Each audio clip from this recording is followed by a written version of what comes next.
நேத்திக்கு பெருமா கோவில்ல கொடுக்கக்கூடிய தீர்த்தத்தை எப்படி நாம் சாப்பிடணும் குடிக்கணும் அப்படின்னு பார்த்தோம். இன்னைக்கு அது சம்பந்தமாகவே கேட்டிருக்கேள். பெருமா கோவில்ல போனா துளசி தருவாளே. இன்னைக்கு கருட பஞ்சமியா வேற இருக்கு. கருடாழ்வார சேவிக்கிறதுக்கு போவோம். அப்ப பெருமா கோவில்ல துளசி தருவா. அதை என்ன பண்றது, எப்படி சாப்பிட்டுடலாம், முழுவதையுமே சாப்பிட்டுடுறதா, இல்ல புஷ்பங்கள்லாம் கொடுத்தா அப்படின்னா நம்ம தலையில வச்சுப்போம். ஸ்திரீகள்லாம் புஷ்பத்தை தலையில வச்சுப்பா. அந்த மாதிரி இந்த துளசியை ஏதாவது தலையில வச்சுக்கிறதா, என்ன பண்றது, இல்லை முழுவதையும் சாப்பிடணுமா?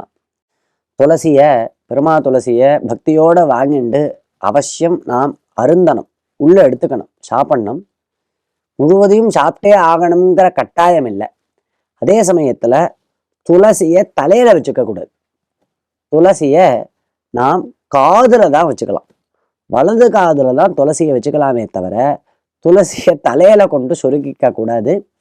பில்வதளம், துளசி இதெல்லாம் காதுல தான் வச்சுக்கணும், தவிர நம்ம சிரசில் வச்சுக்க கூடாது. புஷ்பங்கள் எல்லாம் அவசியம் சிரசில், தலையில அவசியம், முடியில அலங்காரமாக புஷ்பங்களை வச்சுக்கணும்.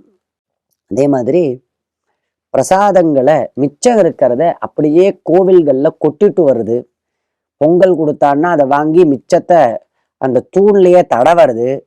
குங்குமம் கொடுத்தான்னா மிச்ச குங்குமத்தை அங்கேயே போட்டுட்டு வந்துடுறது. இதெல்லாம் பண்ணக்கூடாது. பிரசாதத்தை நாம் வாங்கிட்டோம்னா பக்தியா வாங்கிண்டு மிச்சம் இருந்தாலும் அதை நாம் நம்மளோடைய ஜாக்கிரதையா அதை எடுத்துட்டு வரணுமே தவிர கோவில்கள்லயே அதை ஏதோ ஒரு மூலையில போட்டு கோவில்களை அசுத்தப்படுத்துறது இதெல்லாம் பெரிய அபச்சாரம்.